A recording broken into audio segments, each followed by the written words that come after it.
Assalamualaikum warahmatullahi wabarakatuh.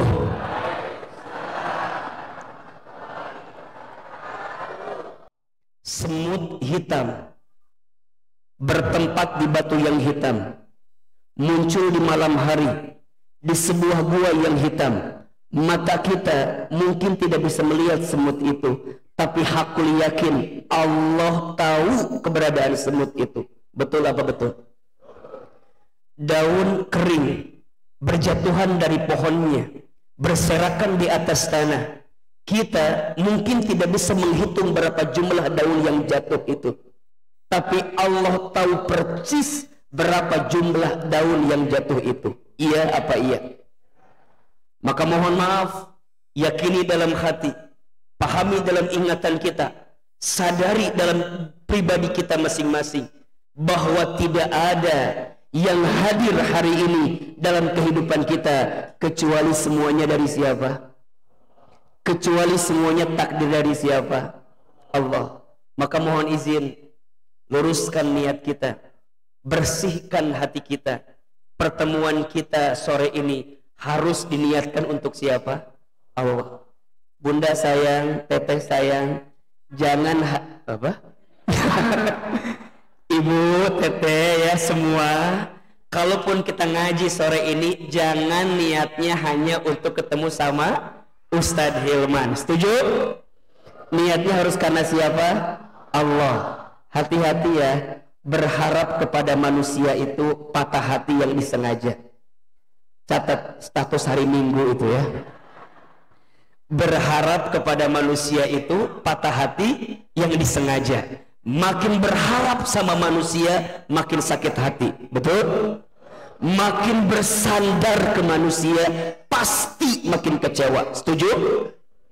Kata Imam Ali bin Abi Thalib karamallahu wajhah radhiyallahu an, aku pernah merasakan semua kepahitan hidup, dan tidak ada yang paling pahit aku rasakan kecuali saat hati terlalu berharap kepada manusia. Maka mohon maaf, belajar sore ini, jangan terlalu berharap kepada manusia, sakit. Ibu yang punya suami, jangan terlalu berharap sama suaminya. Halo? Ibu yang punya suami, jangan terlalu berharap kepada suaminya. Kenapa Ustadz? Sakit hati. Bapak jadi suami, jangan terlalu berharap sama istrinya. Kenapa? Rungsing. Banyak yang kita pikirin. Coba saya belajar dulu sementara ini, mohon izin ya. Seorang istri, kenapa seorang istri itu harus taat sama suaminya? Apa jawabannya? Halo, masih hidup apa enggak ini teh? Coba, kenapa seorang istri harus taat kepada suaminya? Oh, berarti udah sering dengar kajian saya ini ya. Karena perintah Allah. Dah itu aja. Seorang istri taat sama suami jangan karena agar suami sayang sama kita, jangan. Yang ada sakit hati, betul? Karena ada istrinya udah baik tapi suaminya nggak baik, ada atau tidak? Banyak. Di sini ada orang yang begitu, yang kayaknya dari hati gitu banget. Mohon maaf, kalau begitu niatnya sakit hati atau tidak? Sakit. Seorang suami, kenapa seorang suami harus memberi nafkah kepada keluarganya? Karena perintah Allah itu saja.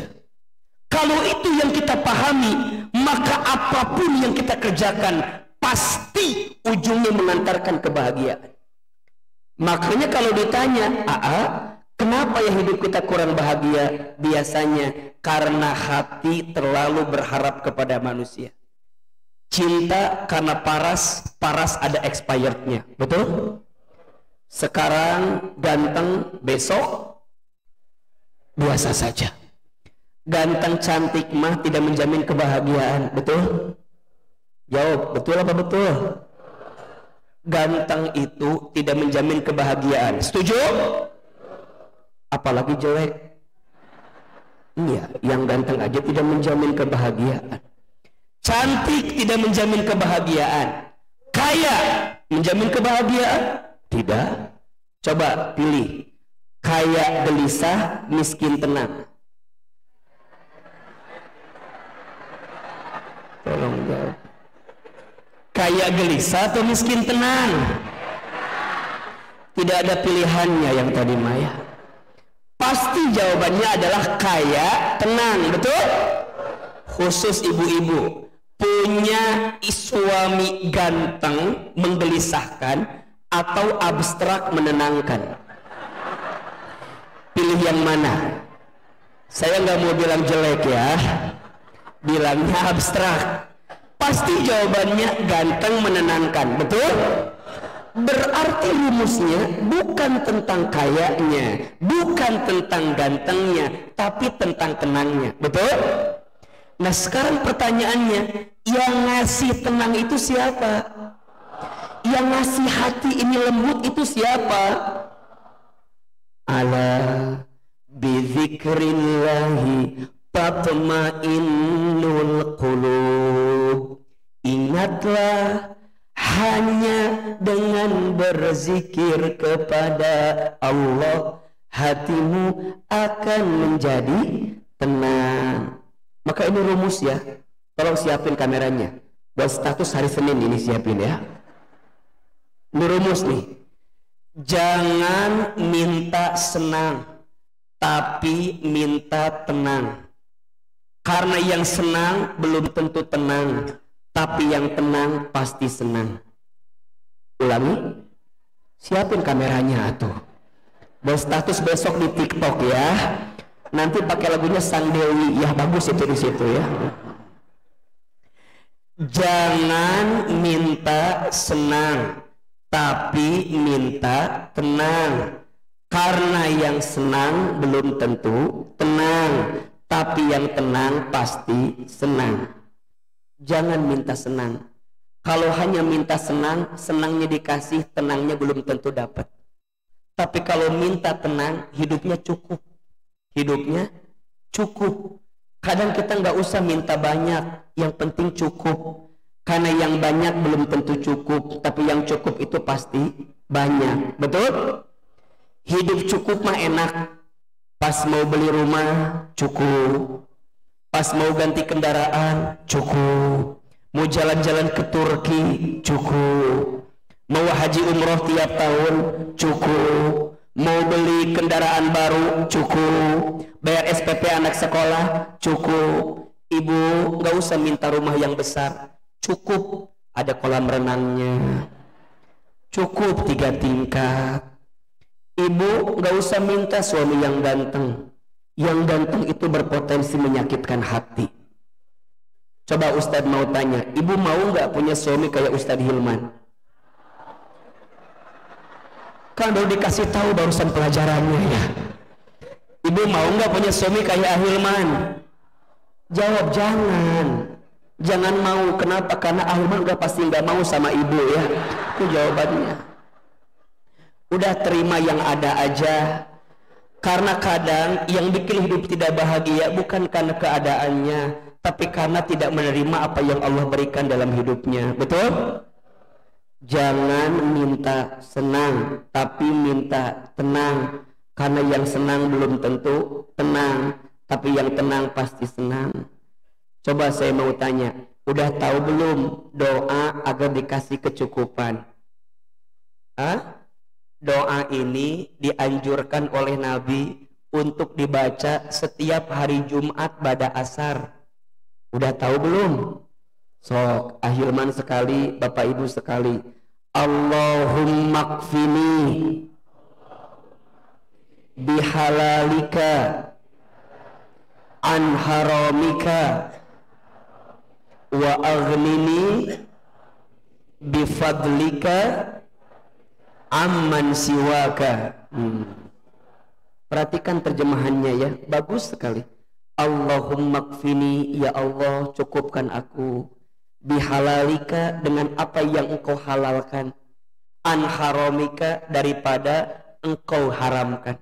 Jauhkan aku daripada apa yang engkau haramkan. Ini rumus. Yang halal pasti cukup, yang haram tidak akan pernah cukup. Status hari Selasa. Yang halal pasti cukup, yang haram tidak akan pernah cukup. Teman-teman yang akhwat, ya ikhwan, yang milenial, mohon izin, Anda senang sama seseorang, tapi Anda belum menikah, maka mohon maaf. Kalau itu diikutin terus, nafsunya nggak terbendung, ujungnya jadi dosa, betul? Tapi kalau nikah, yang awalnya haram jadi halal. Dan dengan halal itu pasti cukup. Makanya mohon maaf, kalau ada orang yang melakukan sesuatu sebelum halal, pasti menggelisahkan hati. Coba lihat, ada mungkin di antara teman-teman yang pernah berharap sama seseorang, aku anggap dia akan jadi rumah, ternyata hanya singgah. Mungkin status hari Rabu itu Maya. Aku harap dia akan jadi rumah, ternyata hanya singgah, betul? Aku harap dia akan jadi teman hidup, ternyata hanya numpang hidup. Ada sakit hati. Aku tuh berharap dia akan jadi tulang punggung, ternyata tulang lunak. Jadi capek. Yang haram tidak akan pernah cukup, yang halal pasti. Maka ini rumus juga, semua syariat Allah itu pasti baik. Jadi kalau ada perintah dan kita menjalankan perintah itu, pasti mengantarkan kebaikan. Kalau ada larangan dan kita tinggalkan larangan itu, berarti pasti akan mendatangkan kebaikan. Betul apa betul? Wa aghnini, dan kayakan aku, bifadlika, dengan karuniamu, amman siwaka, daripada aku bergantung kepada selainmu. Ini doa dianjurkan dibaca hari apa? Jumat ba'da asar. Bukankah itu waktu mustajab? Betul? Dan ini juga kata para ulama, doa agar cepat lunas hutang. Yang punya hutang ada? Yang mana tadi orangnya, lupa saya. Maka izin Allah ya, hari ini siapa yang melembutkan hati kita? Siapa yang meringankan langkah kita? Siapa yang mengumpulkan kita? Kalau pertemuan ini semua karena Allah, maka kudu dijadiin duduknya kita makin dekat sama Allah.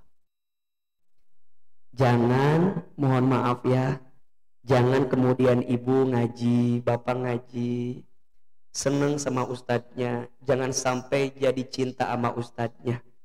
Harus cintanya sama siapa? Allah. Ini mah sama Allah lagi ditutupin aja aib-aibnya, lagi dikasih casing sehingga yang kelihatannya yang bagus-bagusnya aja. Maka jangan jadi tambah seneng sama penceramahnya, harus jadi tambah dekat sama siapa? Allah. Maka ada satu doa lagi nih, bagus sekali. Doa agar setiap amal kita mengantarkan ridho dan surganya Allah. Coba kita baca lagi ya.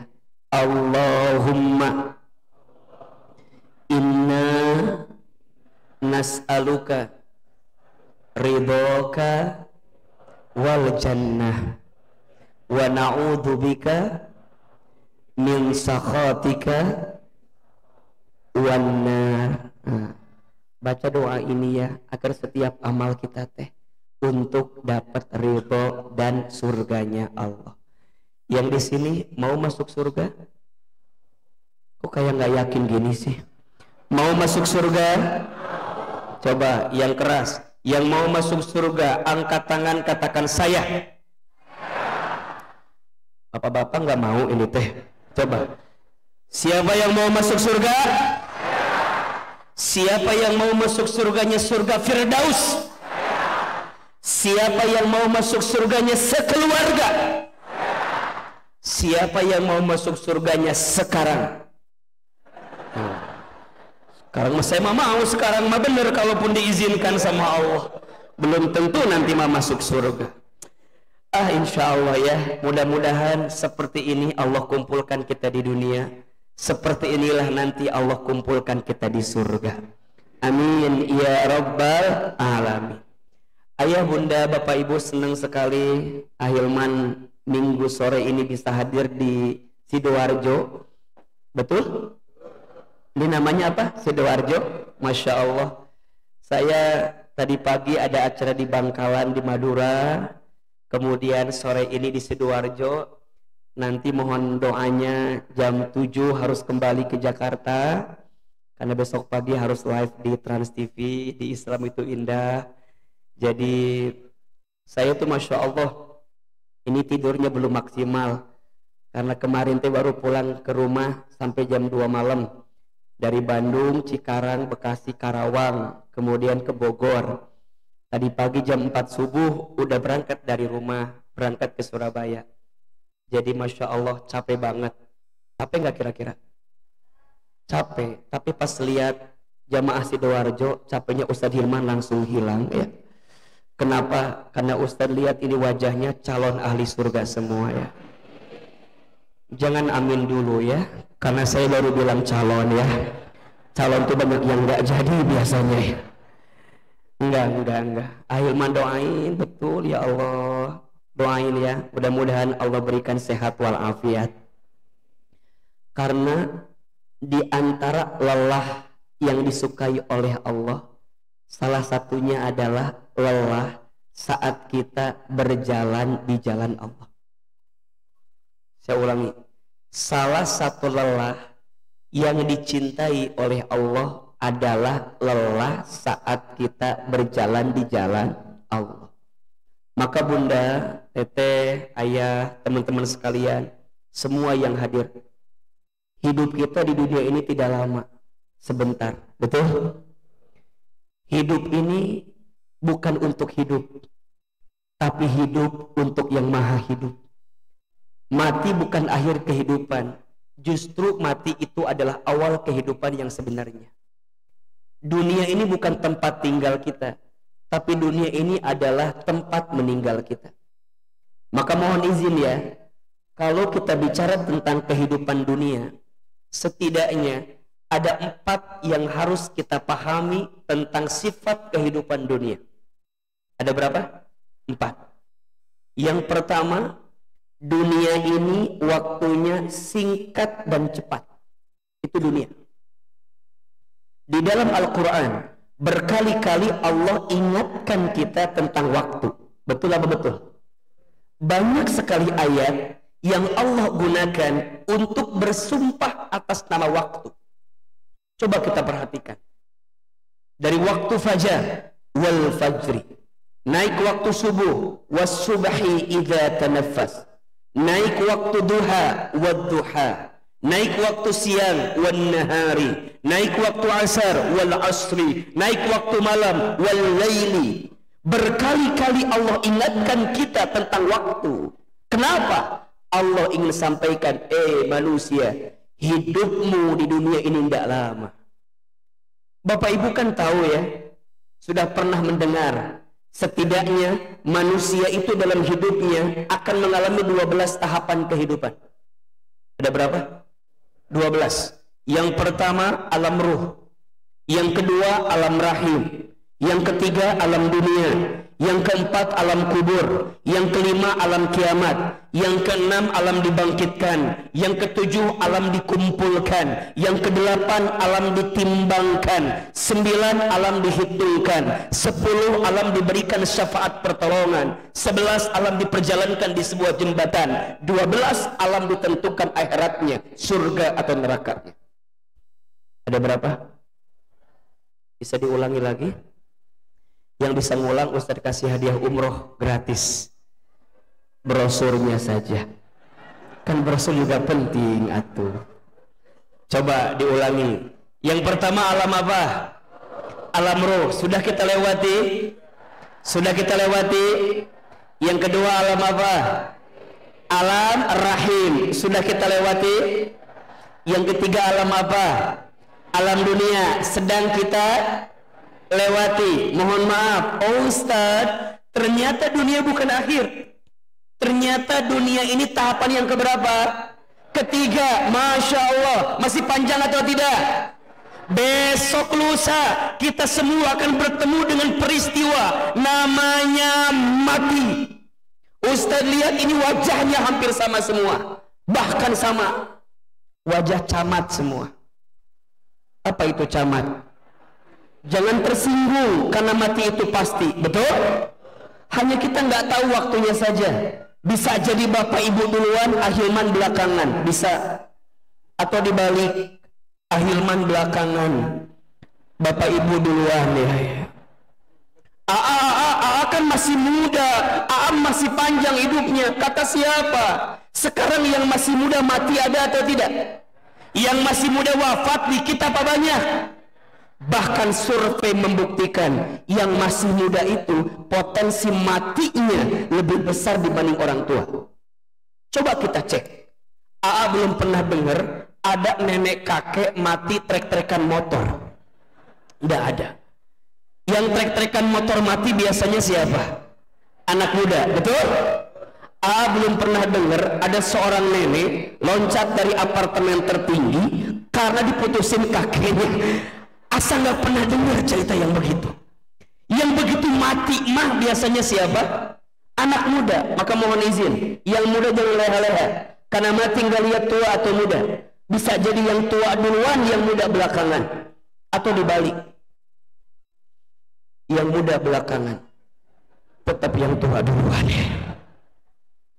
Jadi hidup dunia masih singkat. Besok akan ketemu mati. Ketemu dengan alam kubur. Lihat. Alam kubur itu tempat persinggahan yang akan jadi gambaran seperti apa kehidupan akhirat. Itu dikisahkan sahabat Utsman bin Affan radhiyallahu an, kalau setiap melihat kuburan, beliau selalu menangis dan air matanya saking banyaknya membasahi janggutnya. Satu kali ditanya oleh sahabat yang lain, wahai Utsman, kenapa engkau menangis begitu banyak ketika engkau melihat kuburan? Apa jawaban Utsman? Aku teringat perkataan Nabi SAW. Apa kata Nabi? Alam kubur ini adalah gambaran alam akhirat. Mau tahu seperti apa alam akhiratmu? Itu tergambar dari keadaan alam kubur. Maka kita doakan sama Allah agar terjaga dari siksa kubur kan. Dalam sholat sebelum salam sering kita baca tuh, Allahumma inni a'udzubika min adzabi jahannam wa min adzabil qabri wa min syarri fitnatil mahya wal mamat wa min syarri fitnatil masihid. Itu berurutan tuh. Ya Allah, aku berlindung kepadamu dari pedihnya neraka jahanam. Ya Allah, aku berlindung kepadamu dari siksa kubur. Ya Allah, aku berlindung kepadamu dari fitnah dunia saat kami hidup, saat kami mati. Berlindung kepadamu ya Allah.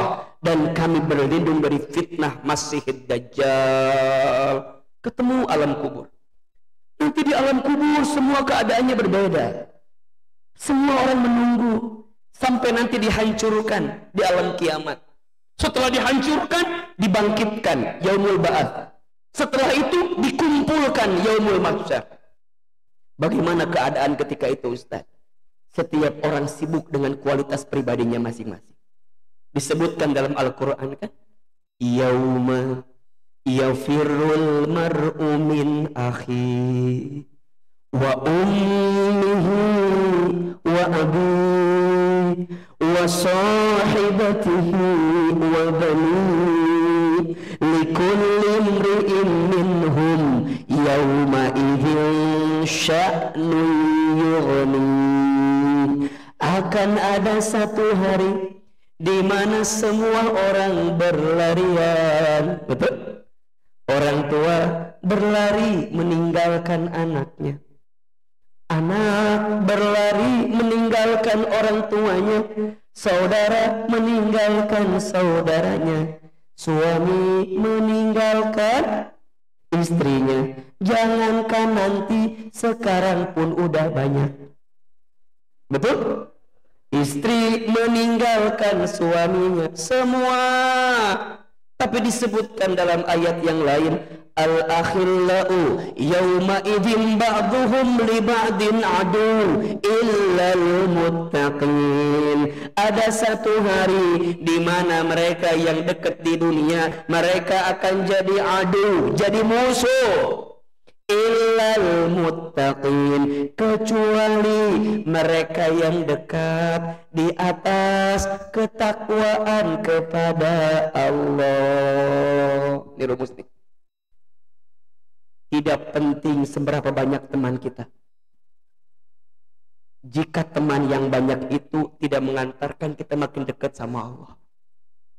Gak apa-apa punya teman yang sedikit, tapi yang sedikit itu mengantarkan kita ke dalam surganya Allah Subhanahu wa ta'ala. Maka mohon izin ya, cek mulai hari ini.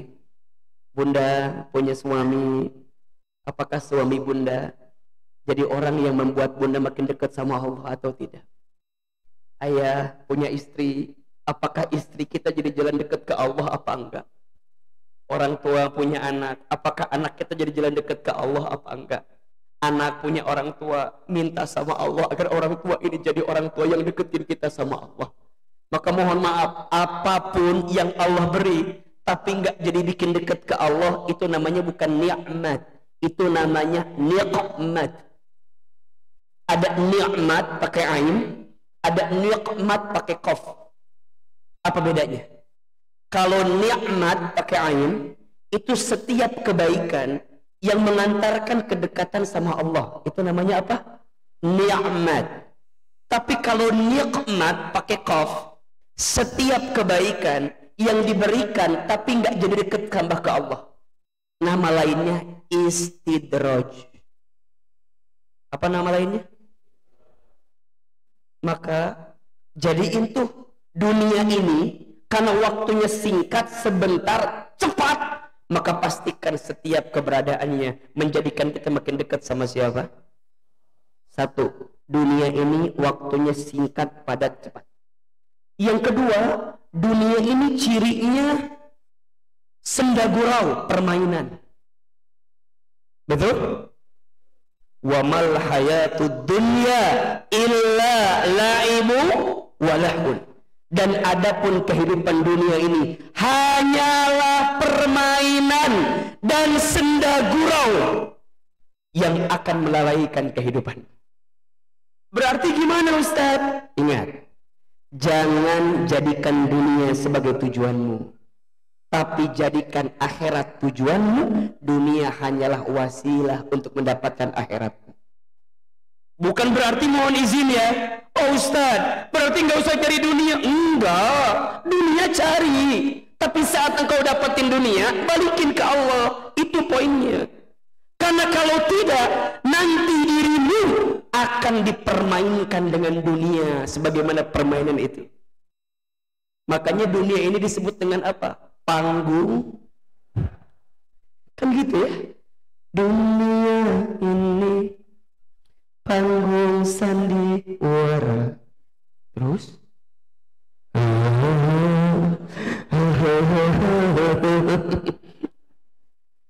ada yang di atas, jangan sombong. Ada yang di bawah, jangan putus asa. Dunia ini roda, akan ada masanya kita di atas, ada masanya kita di bawah. Betul? Hati-hati. Jangan punya sifat merasa. Sifat apa? Merasa. Jangan merasa pintar, harusnya pintar merasa. Status hari Kamis itu ya. Jangan merasa pintar, harusnya pintar merasa. Jangan merasa soleh, harusnya merasa salah. Karena merasa soleh itu salah, merasa salah itu soleh. Status hari apa? Jumat ya. Jangan merasa soleh, harusnya merasa salah. Karena merasa soleh itu salah, merasa salah itu. Makanya hadirin punten ya, mohon maaf ya, kalau dengan ngaji jadi tambah ngerasa lebih pintar dibanding orang lain, ada yang salah itu. Kalau dengan taklim jadi merasa lebih baik, lebih suci, itu ada yang perlu dievaluasi. Iblis itu tidak akan pernah masuk surga karena punya sifat apa? Sombong. Jangankan masuk surga, mencium baunya surga pun tidak bisa. Kenapa? Sombong. Maka harusnya Makin kita taklim, makin kita belajar, makin kita ngerasa nggak tahu apa-apa. Ya Allah. Maka nanti lihat hikmahnya. Lisannya terjaga, pikirannya baik sangka, tidak sinis, tidak pesimis, tidak suka memponis. Kenapa? Karena semua yang dihadirkannya semata-mata menjadikan dia makin dekat sama Allah. Ingat ya, dikayakan belum tentu dimuliakan dalam pandangan Allah. Dimiskinkan belum tentu hina dalam pandangan Allah. Status hari apa? Dipuji tidak terbang, dicaci tidak tumbang, tidak silau dengan pujian, tidak galau dengan cacian. Kenapa? Dua-duanya sama aja bagi orang beriman. Semua orang memuji kita belum tentu menjadikan kita mulia di hadapan Allah. Betul? Hati-hati dengan pujian, karena banyak nyamuk mati akibat tepuk tangan.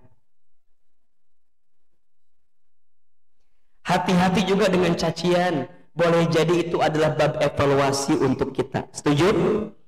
Maka bunda, teteh, ayah, teman-teman sekalian, kita nggak bisa bilang begini, oh dia kaya, dimuliakan oleh Allah. Kalau nggak jadi jalan dekat ke Allah, enggak. Oh dia miskin, nggak punya apa-apa, hina dia. Kalau dengan miskin, jadi tambah dekat ke Allah, mulia dia. Kalau kaya jadi bahan kemuliaan, mohon izin. Ibu tahu Korun? Tahu Korun? Bapak tahu Korun? Kenal? Di mana kenalan sama Korun itu? Kalau ngejar harta banyak, mohon izin kita ketinggalan zaman. Korun lebih duluan kaya dibanding kita, betul? Tinggi pangkat jabatan. Tahu Fir'aun? Tahu Fir'aun? Ini raja selama-lamanya raja, nggak pernah sakit, ngaku Tuhan. Coba bayangin. Bukan ukuran pangkat jabatan tinggi, bukan ukuran kemuliaan. Kalau nggak jadi tambah dekat ke Allah. Setuju? Ukuran kemuliaan itu apa? Inna akramakum indallahi atqakum. Itu. Maka dunia ini ciri yang kedua apa? Permainan dan senda gurau. Udah biasa aja. Makanya nanti ya, izin ya, nanti kalau di sini ada yang sekarang lagi ngerasa kehilangan, lagi ngerasa sedih, lagi ngerasa terluka, bilang gini, ah nggak apa-apa, cuma dunia. Coba ulangi, ah nggak apa-apa, cuma dunia. Ada yang bisnisnya bangkrut, coba gimana? Ah nggak apa-apa, cuma dunia. Ada yang ditinggal nikah, nggak apa-apa, cuma dunia. Ada yang mohon izin, awalnya bisnisnya luar biasa, sekarang habis, kehilangan segalanya. Apa kalimatnya? Nggak apa-apa, cuma dunia. Ada suami yang diambil sama orang lain, nggak apa-apa, cuma kenapa harus stres? Kenapa harus gelisah? Ustaz, suami saya Ustaz, suami ibu kemana? Diambil sama orang lain Ustaz. Udah ibu, suami itu rezeki, betul? Rezeki itu makin ibu kasih makin ditambah sama Allah. Udah sedekahin aja sama orang lain. Kenapa harus stres dengan apa yang tidak kita miliki? Setuju? Ini rumus juga ya. Kenapa ada orang yang merasa kehilangan? Jawabannya karena terlalu merasa memiliki. Status hari Sabtu malam Minggu itu tuh ya. Maka jika tidak ingin merasakan kehilangan, jangan merasa memiliki. Siapin kameranya, status nih, siapin nih. Jika tidak ingin merasakan kehilangan, jangan merasa memiliki. Nggak apa-apa, cuma maka tenang. Yang lagi di atas jangan sombong, yang lagi di bawah jangan putus asa. Hidup ini baik-baik saja. Kadang yang sering jadi bikin repot itu bukan keadaannya, tapi cara pandang kita menghadapi urusan dunia ini. Betul? Ada orang yang dikasih masalah stres, ada orang yang dikasih masalah tetap tenang saja, ada. Ketika dia paham dunia hanyalah sementara, udah dibikin santai aja. Yang ketiga, dunia ini cirinya tempat ujian. Tempat apa? Makanul bala, tempat ujian. Ada yang nanya begini, gimana ya caranya agar hidup kita nggak punya masalah? Apa jawabannya kira-kira? Ahilman jawab begini, nggak mau punya masalah, gampang, mati aja. Karena ciri orang hidup itu pasti punya, betul? Alladzi khalaqal mauta wal hayata liyabluwakum ayyukum ahsanu amala wa huwal azizul Rohim apa Ghafur? Rohim atau Ghafur? Rohim. Rohim apa Ghafur? Ghafur. Wa huwal azizul Ghafur. Dialah Allah yang menciptakan kehidupan dan kematian. Sebagai apa Ustaz? Sebagai ujian. Hidup ini tempatnya ujian. Betul? Makanya mohon izin, lihat ini wajahnya hampir sama semua. Kelihatan wajah banyak masalah kelihatan. Jangan tersinggung ya. Dan kalau nanya, kira-kira di sini siapa yang paling banyak masalah? Gampang. Lihat aja yang duduknya nyender ke tembok.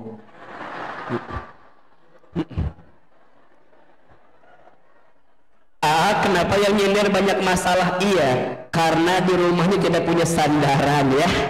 Jadi pas ngaji teh nyender terusnya. Ibu-ibu nggak usah geser, biasa aja ibu ya. Makin ibu geser makin kelihatan ibu banyak masalah. Kalau begitu dibikin tenang aja. Dunia ini tempatnya apa? Ujian, betul? Oke, sekarang saya tanya begini, kalau ada orang yang ikut ujian hasilnya tidak lulus, yang salah soalnya atau jawabannya? Lebih keras, yang salah soal atau jawaban? Hati-hati, jangan pernah salahkan soal, tapi yang salah adalah jawabannya. Karena yang Allah ingin lihat dari ujian itu apa? Ayyukum ahsanu amala. Allah ingin lihat siapa di antara kamu yang paling baik amalnya. Itu. Makanya kalau kata Ahilman mah, masalah itu singkatan. Masalah, masa mengenal Allah. Status hari Minggu depan. Sok jujur sama saya. Kalau dikasih masalah, hidup kita makin jauh dari Allah atau makin dekat sama Allah? Kalau pas lagi dikasih masalah, ngerasa lebih taat nggak sama Allah? Betul nggak? Sholat, rajin. Sholat tahajud, Masya Allah. Nggak pernah bangun tahajud, jadi bangun tahajud. Sholat 5 waktu, azan belum, udah sholat. Saking lagi punya masalah, begitu Pak. Sholat tahajud jam 8 pagi, duha etama atunya, semangat. Dan lagi punya masalah. Kadang kita tuh nggak tahu aja, kalau dengan dikasih masalah jadi tambah dekat ke Allah, itu nikmat atau bukan? Itu anugerah sebenarnya. Maka dunia ini tempatnya ujian. Cuma bedanya, ada orang yang ketika ketemu ujian marah, ada orang yang ketemu ujian sabar, ada orang yang ketemu ujian ridho, ada orang yang ketemu ujian syukur. Bayangin. Yang pertama apa? Marah. Ada nggak yang marah? Kenapa begini? Kenapa begini? Kita jawab, memang begitu, itu aja. Stres. Buat apa? Coba saya mau tanya, marah-marah itu menyelesaikan masalah atau nambah masalah? Tapi nah, atau marah-marah wae. Tapi Ustaz, ini harusnya Harusnya udah terjadi, udah sabar. Tapi nggak bisa juga Ustaz. Ridho. Puncak tertingginya apa? Syukur. Ada orang yang dikasih masalah begini, ya Allah, makasih ya Allah, Engkau nitipin masalah sama aku ya Allah. Catat ini ya, kalau dikasih masalah, kita ridho, kita sabar, dan kita syukur. Sekarang kita bilang, ya Allah, kenapa begini? Nanti kita bilang, ya Allah, untung dulu begitu. Sekarang apa kalimatnya? Ya Allah, kenapa begini? Nanti apa kalimatnya? Ya Allah, untung dulu begitu. Ridho. Ahilman sejak kecil ditinggal orang tua. Saya anak yatim sejak kecil. Ketika masuk ke pesantren, ayah saya meninggal. Saya mondok di Garut, di pondok pesantren Darul Arqam di Garut. Satu alma mater dengan Ustadz Adi Hidayat. Saya adik kelas beliau, beda 4 atau 5 tahun dari beliau begitu.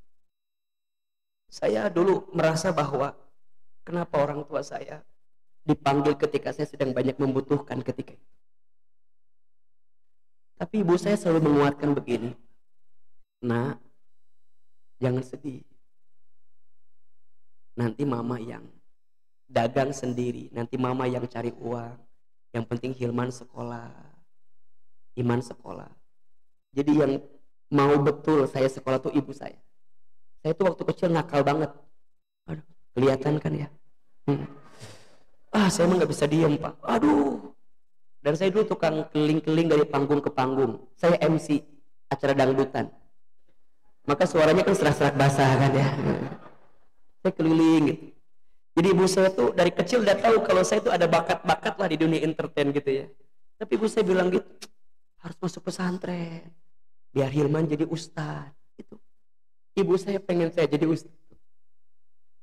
Pernah tetangga tuh sering komplain ke ibu saya. Ibu, ini si Iman begini. Apa jawaban ibu saya? Shh, jangan gitu. Doain, nanti Hilman bakal jadi ustadz.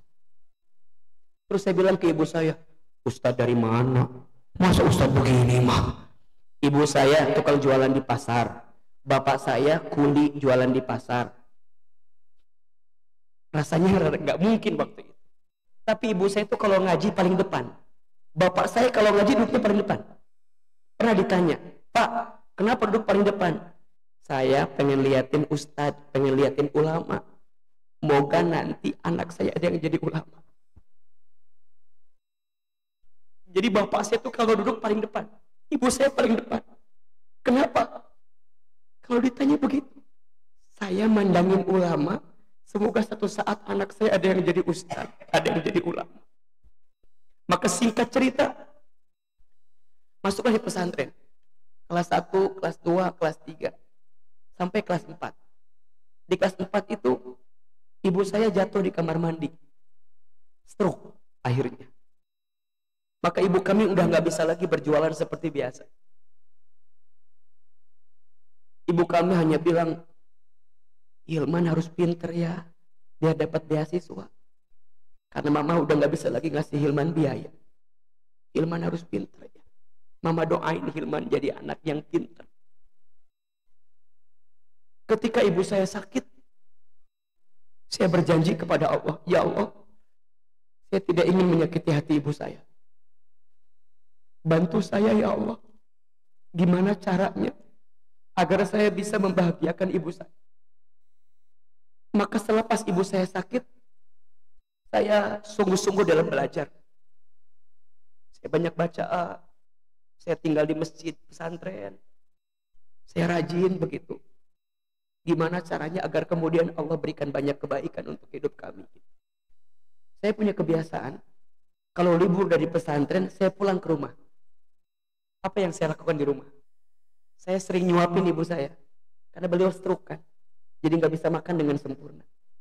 Ibu saya itu punya kebiasaan, kalau pagi-pagi suka nonton ceramah ustadz-ustadz di televisi. Satu kali ibu saya bilang begini, Iman, iya mah, nanti Hilman bakal ceramah di televisi ya, seperti ustadz-ustadz itu. Terus saya bilang, nggak mungkin mah, kita kan orang kampung, kita orang desa. Saya asli orang Garut, Jawa Barat. Dulu kan rasanya jauh gitu ya, dari Garut ke Jakarta itu. Saya bilang ke ibu saya, nggak mungkin mah. Apa kata mama saya? Shh, jangan begitu nak, aminkan saja. Apa kalimatnya? Aminkan saja. Ada iklan pakai bahasa Inggris. Kata ibu saya, nanti Hilman bakal sekolah pakai bahasa Inggris. Maksudnya ke luar negeri. Saya bilang nggak mungkin mah. Dari mana biayanya? Kata mama saya, shh, jangan begitu nak, aminkan saja. Apa kalimatnya? Ibu kami pernah dapat sejadah, gambarnya Ka'bah. Setiap selesai sholat suka baca talbiyah ibu saya itu. Labbaik Allahumma labbaik, labbaik la syarika lak labbaik. Satu kali saya tanya ibu saya, Mama teh kenapa suka baca talbiyah kalau setelah sholat? Dipeluk badan saya, dicium kening saya, diusap kepala saya. Kata mama saya, Mama itu ingin sekali berangkat ke Baitullah. Nah, Mama doakan ya, Hilman bisa bolak-balik ke Baitullah. Amin. Sekarang dengan izin Allah, apa yang dulu pernah ibu saya ucapkan, sekarang terjadi semua. Terjadi semua. Ibu saya bilang, nanti Hilman ceramah di televisi. Sekarang dengan izin Allah, mungkin bunda ayah sering lihat kami. Saya tiap hari di CNN Indonesia, jam 5 sampai jam setengah 6. Kadang di beberapa televisi yang lain dengan izin Allah. Saya senang, alhamdulillah. Tapi saya sedih. Apa sedihnya? Ibu saya tidak sempat nonton saya di televisi. Karena Allah lebih duluan memanggil usia ibu saya sebelum saya tampil di televisi. Saya dapat kesempatan ke Jepang, ke Amerika, ke Kanada, ke Timur Tengah. Sekolah kami dengan izin Allah dari S1 sampai S3. Sekarang semuanya beasiswa. Ustadz pinter ya, Ustadz hebat ya. Shh. Yang hebat bukan saya, tapi yang hebat ibu saya. Ibu saya pandai bagaimana melihat persoalan dalam hidup. Tidak marah, tapi beliau sabar, ridho dan syukur. Dulu kita ngelihat ini sesuatu yang berat, tapi hari ini kita katakan, untung dulu begitu. Ternyata sisi berat yang pernah kita rasakan dulu mengantarkan kebaikan untuk kita. Hari ini dengan izin Allah kita bisa haji umroh kapanpun, karena ada tour and travel yang kami bimbing. Tapi tangan saya belum sempat menggenggam tangan ibu saya untuk bisa berangkat ke Baitullah. Hidup ini tempat ujian, maka jangan mengeluh dengan ujian. Kadang ketika Allah mencintai seorang hamba, Allah akan titipkan ujian kepada hamba tersebut. Man yuridillahu bihi khaira yusiba minhu. Barang siapa yang diinginkan oleh Allah kebaikan dalam hidupnya, maka Allah akan berikan ujiannya. Dalam hadis yang lain, inna idhamal jazai ma'a idhamil balai. Sesungguhnya beratnya ujian itu mempengaruhi besarnya pahala yang kita dapatkan. Makin berat ujiannya, makin ridho kita ngalaminnya, makin ridho kita menjalaninya, makin besar pahala yang Allah siapkan untuk kita. Hidup ini tempatnya masalah, betul nggak? Coba kita hitung. Waktu kita sekolah, ada masalah nggak? Pengen cepat lulus, betul? Lulus kuliah, ada masalah nggak? Ada. Pengen cepat apa? Kerja. Udah kerja, ada masalah? Pengen apa? Nikah. Udah nikah. Tolong jawab ini. Udah nikah. Masalah tambah sedikit apa tambah banyak? Kok kayak curhat gitu sih? Sok lihat, bener nggak? Terus naik lagi, pengen punya anak. Setelah punya anak, masalah hilang atau tetap ada? Hidup nggak akan pernah berhenti dari ujian. Dan kita harus ingat, ujian itu sedikit, nikmat Allah itu banyak. Ulangi, ujian itu sedikit, nikmat Allah itu banyak. Mengapa ada orang yang fokus ngerasa nikmatnya sedikit? Karena pandangannya selalu pintar melihat masalah yang dia hadapi, sehingga dia tidak melihat kebaikan yang Allah titipkan di balik ujian yang dia dapatkan itu. Maka hidup ini tempatnya apa? ujian. Baru yang keempat, ini rumusnya. Dunia ini tempat ibadah. Tempat apa? Ibadah. Oh Ustaz, kalau kita ingin baik dalam hidup, perbaiki ibadah kita. Udah. Jelas atau tidak? Wa ma khalaqtul jinna wal insa illa liya'budun. Dan tidak aku ciptakan jin dan manusia kecuali untuk apa? Beribadah kepada aku, kata Allah. Jadi dunia ini tempatnya ibadah.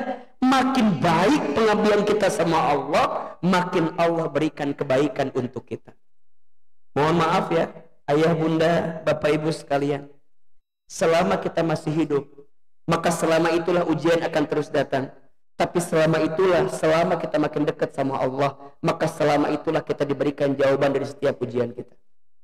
Ada yang nanya gini, kenapa ada orang yang taat sama Allah tapi hidupnya tambah susah? Ada nggak? Ada nggak? Kan sering nanya gitu, kata kalau kita dekat ke Allah hidupnya, tapi yang terjadi makin dekat ke Allah tapi makin susah. Mohon maaf, yang namanya masalah nggak akan pernah berhenti. Doa, zikir, sholat, puasa, baca Quran, dan semua aneka ibadah itu seperti payung. Seperti apa?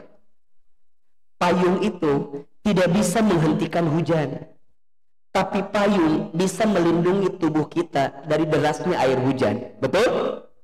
Semua kedekatan kita sama Allah itu mungkin tidak bisa membuat masalah itu jadi nggak datang ke kita, enggak. Tapi dengan dekatnya ke Allah, kita bisa makin tenang ketika dikasih masalah. Itu jawabannya. Karena yang paling penting ketika kita dikasih masalah apa? Ketenangan. Karena kalau nggak tenang, stres. Kalau nggak tenang, frustasi. Kalau nggak tenang, nauzubillah, bunuh diri. Kalau nggak tenang, mohon izin, menzolimi. Betul? Kita tuh butuh tenang. Dan yang ngasih tenang itu apa? Rangkaian ibadah yang kita hadirkan dalam kehidupan. Maka pentingnya kita dekat sama Allah. Gimana caranya? Lakukan apa yang Allah cintai, tinggalkan apa yang Allah benci. Ulangi. Lakukan apa yang Allah cintai, tinggalkan apa yang Allah benci. Yang wajib dijaga, yang sunnah ditambah. 1, 2, 3. Yang wajib, yang sunnah. Sederhana. Yang wajib sok dijaga. Rukun Islam ada berapa? Syahadat, sholat, zakat, puasa, haji jika mampu. Sok dijaga. Sholat, tolong izin mohon maaf. Ini bulan Rajab, ada peristiwa Isra Mi'raj kita tahu. Dalam Isra Mi'raj ada hikmah perintah apa? Salat. Ini rumus. Bunda, teteh, sayang, ayah, bapak, teman-teman sekalian. Mau baik hidup kita, perbaiki salat. Mau terjaga hidup kita, jaga salat. Makin baik salatmu, makin baik hidupmu. Bahkan, tolong catat ini.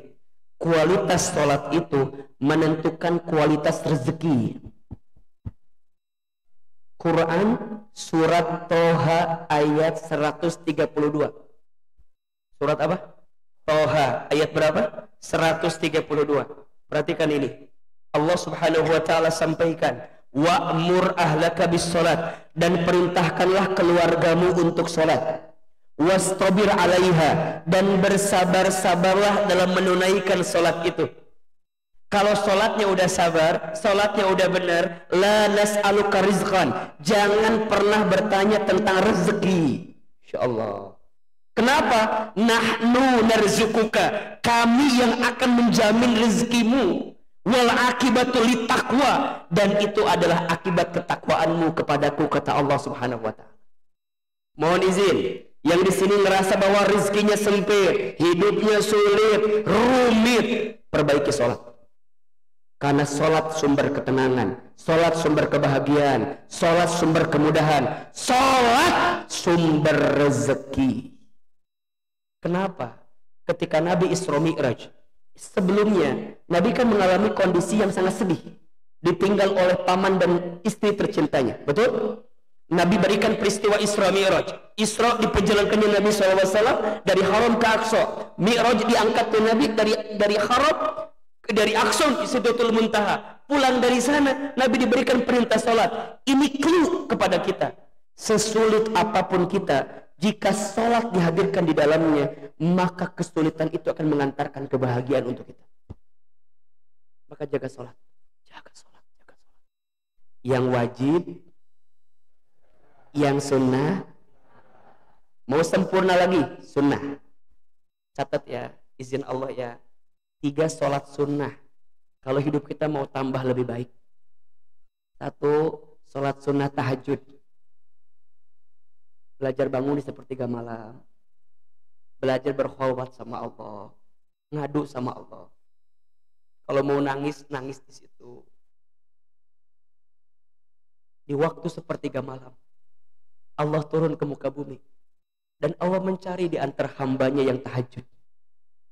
Kalau ada di antara mereka yang banyak dosa, kemudian minta ampun kepada Allah, maka Allah ampuni dosa-dosanya. Kalau ada seorang hamba di malam itu yang sedang sulit dan dia minta dimudahkan kepada Allah, maka Allah mudahkan. Tahajud. Al-Isra ayat 79. Wa minal laili fatahajjad bihi nafilatan laka asa ayyam asaka rabbuka maqaman mahmuda. Dan di sebagian malam bangunlah, dirikan salat tahajud sebagai tambahan untukmu, niscaya Allah akan angkat derajatmu maqaman mahmuda, ke tempat yang terpuji. Yang kedua, salat sunnah 2 rakaat sebelum subuh lebih baik daripada dunia beserta isinya. Bukankah selama ini itu yang kita cari? Dunia.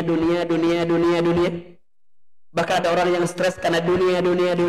Ternyata dunia itu mudah di genggaman kita dengan izin Allah, asalkan kita taat sama Allah. Dan yang ketiga, sholat duha di pagi hari.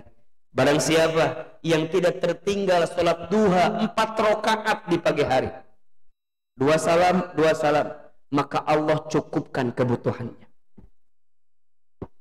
Izin Allah, perbaiki, naikin lagi zakat. Yang sudah sampai nisab haulnya, keluarkan hartanya. Yang sunnahnya sedekah, infak, ayo keluarin. Jangan takut sedekah. Mana kosot sodakotun min mal, tidak akan pernah berkurang harta yang disedekahkan. Betul? Coba Ustadz mau tanya, sekaligus tes ya. Kira-kira yang di sini kalau infak ngasih yang sedikit apa ngasih yang banyak ya?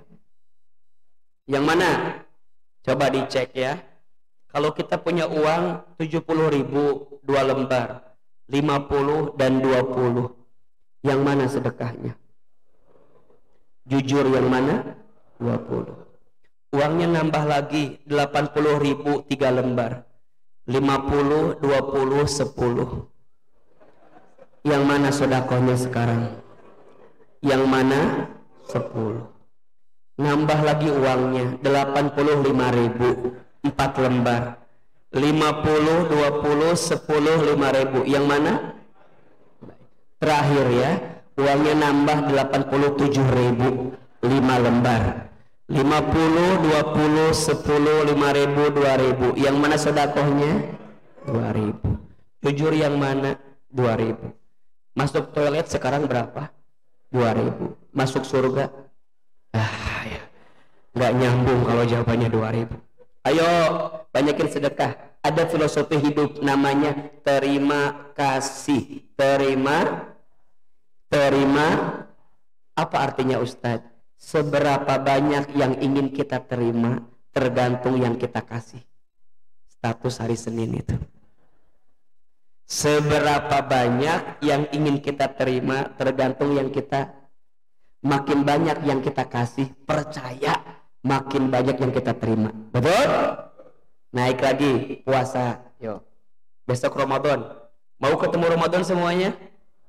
Yuk, perbaiki Rajabnya.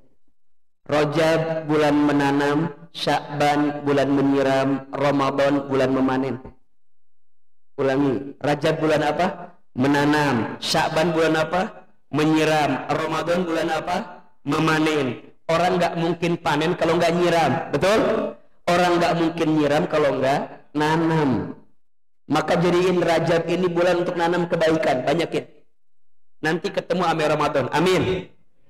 Haji, kalau belum mampu minimal umroh, sok dikuatin betul. Semuanya lingkaran ibadah kita dikerjain semua. Next lagi hablum minanasnya sama orang tua, catat baik-baik. Yang masih punya orang tua, muliakan orang tuanya. Ridallah fi ridal walidain wasuhtullah fi suhtil walidain. Ridhonya Allah tergantung ridhonya orang tua, murka bencinya Allah tergantung murka benci orang tua. Mohon izin ya, jangan sakiti hati orang tua kita. Jika belum bisa membahagiakannya, minimal jangan pernah menyakitinya. Ulangi, jika belum bisa membahagiakannya, minimal jangan pernah menyakitinya. Ibu, jaga ibu kita. Ada 5 air yang ibu keluarkan untuk anaknya yang tidak akan bisa digantikan oleh anaknya. Ada berapa? 5. 5 air yang ibu keluarkan untuk anaknya yang tidak akan bisa digantikan oleh anaknya. Air ketuban ketika ibu mengandung anaknya, air darah ketika ibu melahirkan anaknya, air susu ketika ibu menyusui anaknya, air mata ketika ibu menangis mendoakan anaknya, air keringat ketika ibu membesarkan merawat anak. Maka yang masih punya ibu, sayangi ibunya. Itu keramat yang paling besar. Doanya mustajab. Ayah, bapak juga. Ada sosok manusia yang begitu rela berkorban untuk kita. Ketika ditanya lelah, dia nggak pernah jawab lelah. Ayah capek? Enggak. Ayah lelah? Enggak. Kenapa? Karena begitu luar biasa cinta kepada anaknya. Maka hormati orang tua kita. Adik kakak yang akur, suami istri yang rukun, sama tetangga, masyarakat, jaga ukhuwah kita. Jangan bertengkar, jangan berantem, jangan membenci siapapun. Ingat ya, hati yang penuh kebencian membuat amalnya tidak terangkat kepada Allah Subhanahu wa taala. Maka kata Nabi, kalau ada 2 dosa yang siksanya langsung disegerakan di dunia, itu ada 2. 1, dosanya durhaka anak sama orang tua. 2, kebencian dan kezaliman kita kepada orang lain. Maka bersihin hati, jangan membenci, jangan mendengki. Irhamu man fil ardi yarhamukum man fis sama. Cintai yang ada di bumi, maka yang di langit akan mencintaimu. Insyaallah. Belajar minta maaf jika menyakiti, belajar memaafkan jika disakiti. Ulangi. Belajar minta maaf jika menyakiti, belajar memaafkan jika disakiti. Tapi susah Ustaz, sakit Ustaz. Dia menghina saya Ustaz, dia zalim sama saya Ustaz, dia ngambil hak saya Ustaz. Shhh. Kita pasti akan mati, betul nggak? Kenapa harus memelihara ego di hati ini? Catat ini ya, ada 3 amalan yang akan mengantarkan seseorang dibangunkan istana di surga. Ada berapa? 1, falyafu amman dolamaka, maafkan orang yang menyakitimu. 2, wal yu'ti man haramaka, memberilah kepada orang yang tidak baik kepada dirimu. Dan yang ketiga, wal yasil man qata'aka, sambungkanlah silaturahmi kepada orang yang pernah memutuskannya dengan dirimu. Mudah apa susah? Mudah apa susah? Susah, karena pahalanya surga. Kalau ringan pahalanya apa? Kipas angin ya, kulkas 1 pintu. Dah, mudah-mudahan ya yang di sini makin baik hidupnya insya Allah ya. Ibadah kita makin baik insya Allah ya. Maka terakhir ada 1 doa yang diwasiatkan oleh Nabi kepada seorang sahabat untuk dibaca di akhir sholat. Hafal nggak doanya? Coba ya, ahilman sekali, Bapak Ibu sekali lagi. Allahumma a'inni ala zikrika wa syukrika wa husni ibadatika.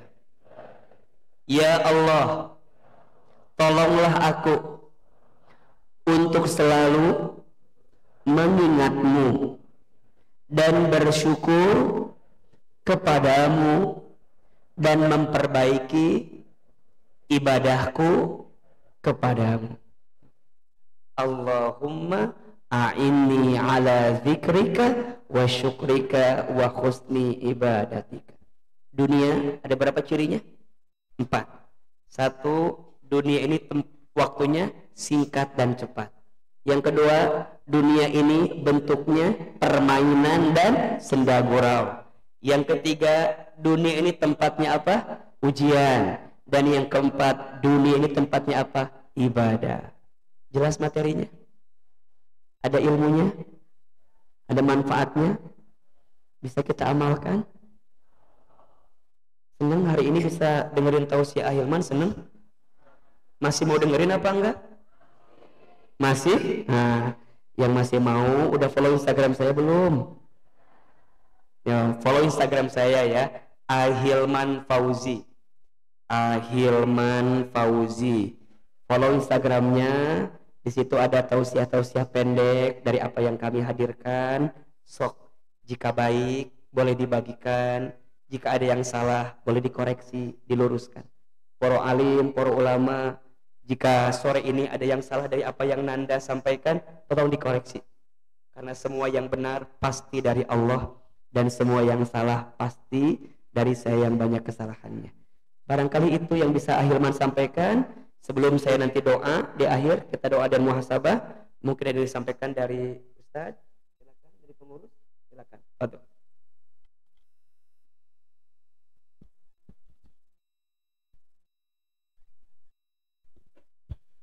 Ya, Masya Allah. Jazakallah Ustadz Hilman.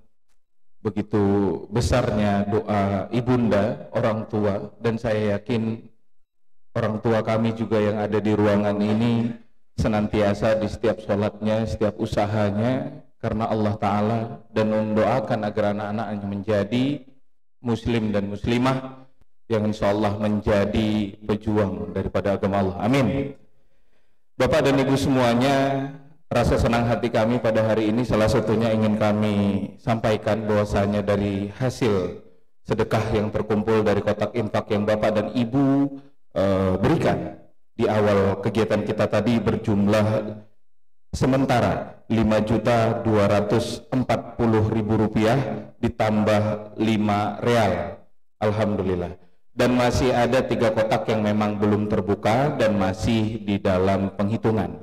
Pada Bapak dan Ibu semuanya, sama seperti apa yang disampaikan oleh Ustadz kita, guru kita, Ustadz Hilman, bahwasanya hari ini kami jauh dari kota ke kota, dari provinsi ke provinsi, dari daerah ke daerah, dari masjid ke masjid, bukan untuk sesuatu yang sifatnya kriaan, bukan untuk sesuatu yang sifatnya kesombongan, bukan untuk eksistensi, tapi lebih kepada bagaimana kita sama-sama membantu, sama-sama gotong royong, sama-sama saling berpegangan tangan.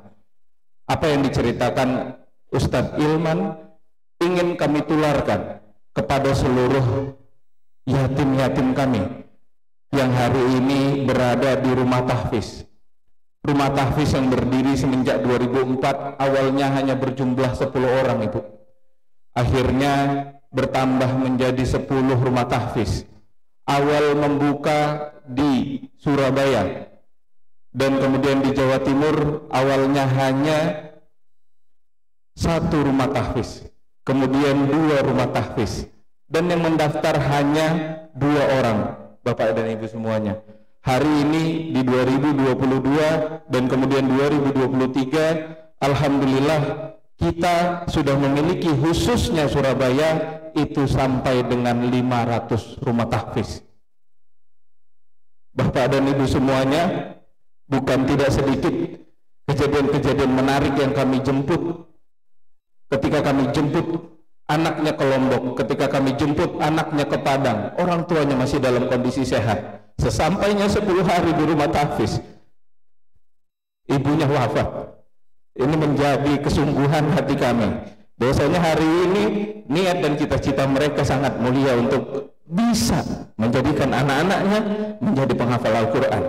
Maka dari acara ini kami ingin bergotong royong, kami ingin mengajak Bapak dan Ibu semuanya untuk bisa bareng-bareng Ustadz Hilman, bareng-bareng Rumah Tahfiz Center untuk bisa benar-benar menyokong pendidikan tahfizul Quran anak-anak yatim, khususnya yang ada di Surabaya dan umumnya yang ada di Jawa Timur. Salah satu pesantren khusus kita juga berada di Banyuwangi, dan kemudian tersebar salah satunya juga ada di Krian, rumah tahfiz kita, ada di Sidoarjo, ada di Wiyung, ada di Blitar, ada di Tulung Agung, ada di Madura, dan banyak daerah-daerah lainnya yang Ibu bisa kontak langsung ke kami jika Ibu ingin melihat rumah tahfiz tersebut. Maka atas dasar kebaikan itulah, atas dasar itulah ajakan kami beserta para jemaah Masjid Al-Milah hari ini kami izin untuk menawarkan kebaikan tersebut. Dengan apa? Dengan cara komitmen sedekah. Apa itu komitmen sedekah? Bapak dan Ibu cukup menuliskan namanya saja. Bapak dan Ibu hanya cukup menuliskan nama dan nomor teleponnya, sehingga nanti kami bisa mengingatkan kapanpun Bapak dan Ibu memiliki rezeki tersebut, silahkan ditunaikan. Kapanpun Bapak dan Ibu memiliki rezeki tersebut, silahkan ditunaikan. Maka ini bukan sebuah beban ketika Ibu mencatatkan nama Bapak dan Ibu, tapi itu merupakan semangat bagi kami bahwasanya perjuangan kami tidak sendiri. Urusan Hafizul Quran bukan urusan Rumah Tahfiz Center saja, tapi Hafizul Quran itu urusan semua masyarakat, termasuk jamaah yang ada di Masjid Al-Milah. Maka komitmen sedekah itu izin, tanpa untuk ria, tanpa untuk apa-apa, dan niat karena lillahi ta'ala. Izin Bapak dan Ibu semua, mari kita bergotong royong, karena ketika kita bergotong royong maka itu akan menjadi ringan. Maka izin komitmen sedekah itu silahkan Bapak tunjuk tangan, akan ada panitia yang akan mendatangi Bapak, dan silahkan maju, akan ada hadiah kenang-kenangan dari Ustadz Hilman kepada kita semua sebagai bentuk bahagianya kita karena Bapak dan Ibu mau bergotong royong untuk menciptakan 1 juta menghafal Al-Quran khususnya untuk yatim duafa. Maka Bapak dan Ibu izinkan kami untuk membuka kesempatan terbaik dengan komitmen sedekah 5 juta rupiah untuk 5 orang pertama. Silahkan Bapak dan Ibu. Bismillah, niat karena Allah, tidak karena keriaan, bukan karena kesombongan. Kapanpun Bapak dan Ibu memiliki rezeki tersebut, silahkan ditunaikan. Mau sampai lunas, mau sampai tidak lunas, ini bukan sistem hutang atau lagi debt collector, bukan. Tapi ini adalah untuk gotong royong. Semangat ini akan kami hantarkan bersama Bapak dan Ibu, dan niatkan semua sedekah ini karena Allah Ta'ala, dan doakan mudah-mudahan karena sedekah ini anak kita, cucu kita, dan kemudian mungkin orang tua kita yang sedang sakit Allah sembuhkan, dan kemungkinan juga atas sedekah Bapak dan Ibu mudah-mudahan anak cucu kita juga ada yang menjadi hafizul Quran dan menjadi ulama layaknya Ustadz Hilman, guru kita yang hari ini berbicara di depan kita semua. Monggo silakan. 5 juta pertama untuk 5 orang terbaik sedekah komitmen sedekah. Silahkan tinggal tunjuk tangan Bapak Ibu, silahkan agar panitia nanti bisa langsung mendatangi, baik ibu-ibu ataupun bapak. Silahkan 5 orang terbaik pertama dengan nominal komitmen sedekah 5 juta rupiah. Kapanpun Bapak dan Ibu memiliki rezeki tersebut, silahkan ditunaikan. Tidak harus hari ini, tidak harus minggu ini, tidak harus bulan depan, kapanpun. Alhamdulillah 1 orang, 2 orang terbaik, 3, 2, oke, baik, lanjut, 3, 4, Alhamdulillah, 5, 6, Alhamdulillah, dengan komitmen 5 juta rupiah. Bismillah, monggo silakan, kita buka kesempatan untuk 5 orang terbaik kedua, berarti dengan total 5 juta rupiah. Bismillah, kapanpun, baik, silakan. Tadi sudah ada 6 orang yang mengangkat tangan. Bismillah, 7, Alhamdulillah. Silahkan, niatkan hatinya karena Allah. Sekali lagi, niatkan hatinya karena Allah, bukan karena ada Ustadz Hilman di sini, bukan karena ingin foto dengan Ustadz Hilman, biar supaya dipandang orang punya, biar dipandang kita punya, bukan. Kapanpun, mau nunggu gajian, mau nunggu apapun, terserah. Bismillah, lillahi ta'ala. Monggo silakan. Yang ke-8. Baik, mungkin Bapak dan Ibu merasa bahwasanya kesanggupan kami belum sampai segitu, tapi kami ingin terus membantu pergerakan Hafizul Quran, maka akan saya buka dengan nominal 2 juta rupiah. Monggo silakan. Niatkan karena Allah Ta'ala, bukan karena ya. Baik Pak, 1.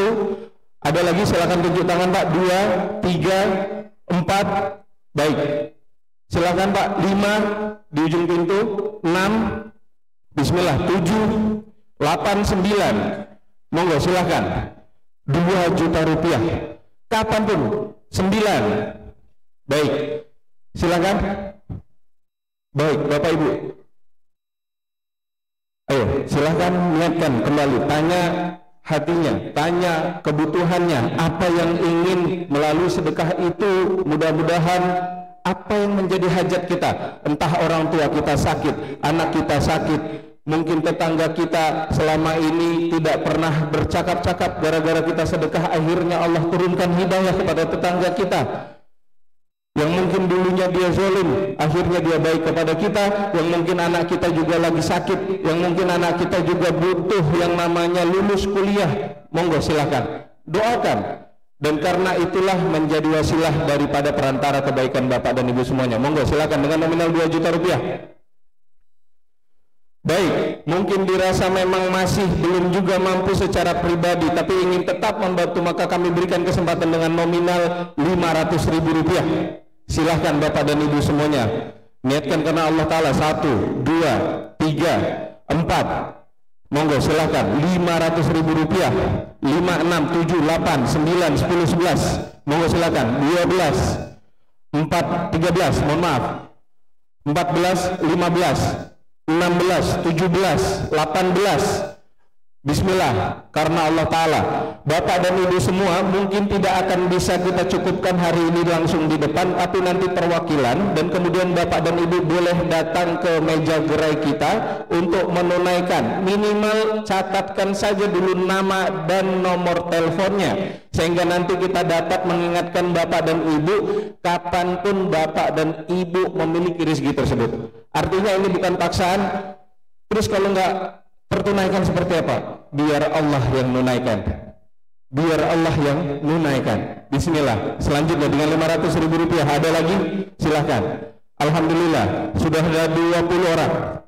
21, 22. Silahkan lanjut Bu. 23. Bismillah. Karena Allah Ta'ala. Monggo silahkan. Semoga ini menjadi wasilah kepada Bapak Ibu. 24. Alhamdulillahirrabbilalamin. 25. Alhamdulillah. Bismillah. Monggo silahkan. 26. Alhamdulillah. 26. Oke. 27. Alhamdulillah. 28. Alhamdulillah. Bismillah. Niatkan karena Allah Ta'ala. Baik Bapak dan Ibu semua, nominal-nominal tersebut jangan dianggap sebuah kriaan agar nampak di orang lain bahwasanya kita memang ingin membantu karena kita punya, tapi karena Allah Ta'ala, seperti apa yang menjadi ucapan daripada Ustadz kita dan menjadi kajian kita pada sore hari ini. Maka insya Allah untuk nominal-nominal yang lainnya yang mungkin dirasa belum tersebutkan oleh saya, tapi itu merupakan kesanggupan pribadi kita, silahkan untuk mendatangi gerai yang ada di sebelah kiri saya, yang insya Allah nanti akan dicatatkan nama dan nomor teleponnya saja, sehingga nanti kami bisa mengkonfirmasi kapan Bapak dan Ibu bisa untuk menunaikan, dan itu tidak merupakan paksaan, dan insya Allah akan kami ingatkan sesuai dengan permintaan Bapak dan Ibu semua. Maka kami ucapkan terima kasih sekali lagi kepada seluruh jamaah Masjid Al-Milah, yang mudah-mudahan semoga dengan kehadiran kita hari ini itu menambah keberkahan dalam hidup kita. Amin, amin ya rabbal alamin. Dan kemudian mungkin akan ditutup dengan doa oleh Ustadz Hilman. Kepada Ustadz kami persilahkan waktu dan tempat. Bismillah. Mudah-mudahan yang berinfak semoga Allah balas dengan infak yang terbaik, dengan balasan yang terbaik insya Allah. Semoga jika kita niatkan infak kita untuk para penghafal Quran, kalau ada di antara mereka yang menghafal Quran, Insya Allah bacaan Al-Qur'annya akan sampai kepada kita yang berinfak di dalamnya. Ala hadhihi niyyah wa ala kulli niyatin sholihah. Al-Fatihah. A'udzubillahi minasyaitonir rajim. Bismillahirrahmanirrahim. Alhamdulillahirabbil alamin arrahmanir rahim maliki yaumiddin. Iyyaka na'budu wa iyyaka nasta'in. Shiratal mustaqim. Shiratal ladzina an'amta 'alaihim ghairil maghdubi 'alaihim. Angkat kedua telapak tangan kita. Tundukkan kepala kita, tutup kedua mata kita. Silahkan aminkan dalam hati masing-masing. Istighfar 3 kali. Astaghfirullahaladzim. Astaghfirullahaladzim. Astaghfirullahaladzim. A'udzubillahi minasyaitonirrajim. Bismillahirrahmanirrahim. Alhamdulillahi rabbil alamin. Hamdan syakirin, hamdan naimin. Hamdan yuwafi ni'amahu wa yukafi mazidah. Allahumma salli ala sayyidina Muhammad wa ala alihi wa sahbihi ajma'in. Allahumma la tada' lana dhanban illa ghafartah, wa la hamman illa farajtah, wa la aiban illa satartah, wa la hajatan min hawaijid dunya wal akhirah illa qadaitaha wa yassartaha. Ya Allah, jika sore ini ada yang sedang banyak dosa, ada di antara kami yang banyak dosa, yang banyak maksiat, banyak kesalahannya, yang buruk masa lalunya, yang hina dina kelakuannya, yang kotor hatinya, yang buruk perilakunya. Ya Allah, kami mohon, jangan keluarkan kami dari masjid ini kecuali Engkau ampuni dosa-dosa kami. Jangan Engkau pisahkan kebersamaan kami kecuali Engkau ampuni dosa-dosa kami. Jangan Engkau akhirkan majlis ini kecuali Engkau ampuni dosa-dosa kami. Ya Allah, berikan kami kesempatan bertaubat sebelum kami wafat. Perbaiki hidup kami sebelum kami kembali kepadamu ya Rabbal Alamin. Ya Allah, ampuni mata kami jika sering melihat yang haram. Ampuni lisan kami jika sering berbohong, ingkar janji, fitnah, sumpah serapah, ghibah. Ampuni ya Allah. Ampuni tangan kami ya Allah jika pernah bersentuhan dengan yang haram. Ampuni perut kami ya Allah jika pernah makan minum yang haram. Ampuni kemaluan kami ya Allah jika di antara kami di sini ada yang pernah berzina. Ampuni kami ya Allah. Ya Allah, ampuni kaki kami jika sering melangkah ke tempat maksiat. Allah, dosa kami banyak ya Allah, tapi kami yakin ampunanmu lebih luas dibanding dosa-dosa kami. Ya Allah, ampuni dosa kami kepada orang tua kami. Ampuni kesalahan kami kepada orang tua kami. Ampuni sikap buruk kami kepada ayah ibu kami. Jika orang tua kami masih hidup, panjangkan umurnya ya Allah. Sehat afiatkan badannya ya Allah. Namun jika orang tua kami ada yang telah wafat, lapangkan alam kuburnya, terima iman Islamnya, ampuni dosa-dosanya, jadikan kuburan orang tua kami raudhah min riyadil jannah ya Allah. Masukkan orang tua kami nanti ke dalam surgamu ya Allah, berkumpul lagi bersama kami dalam surgamu ya Allah. Rabbana ighfir lana wa liwalidina warhamhum kama rabbawna shighara. Ya Allah, berkahi rumah tangga kami, berkahi keluarga kami, berkahi anak cucu keturunan kami. Ya Allah, takdirkan semua anak cucu keturunan kami semuanya menjadi soleh dan soleha ya Allah. Rabbana zalamna anfusana wa illam taghfir lana wa tarhamna lanakunanna minal khasirin. Rabbana hablana min azwajina wa dzurriyyatina qurrata a'yun waj'alna lil muttaqina imama. Allahumma ighfir lana dzunubana wa liwalidina warhamhum kama rabbawna shighara. Allahumma a'inna ala dzikrika wa syukrika wa husni ibadatika. Allahumma qfina bihalalika an haramik wa aghnina bifadlika amman siwaka. Allahumma a'inna ala dzikrika wa syukrika wa husni ibadatika. Rabbana hab lana min azwajina wa dzurriyyatina qurrata a'yun waj'alna lil muttaqina imama. Allahumma inna nas'aluka ridhoka wal jannah wa na'udzubika min sakhatika wan nar. Ya Allah, seperti ini Engkau kumpulkan kami di dunia, maka seperti inilah nanti Engkau kumpulkan kami di surga ya Allah. Rabbana atina fid dunya hasanah wa fil akhirati hasanah wa qina adzabannar. Subhana rabbika rabbil izzati amma yasifun wa salamun alal mursalin walhamdulillahi rabbil alamin.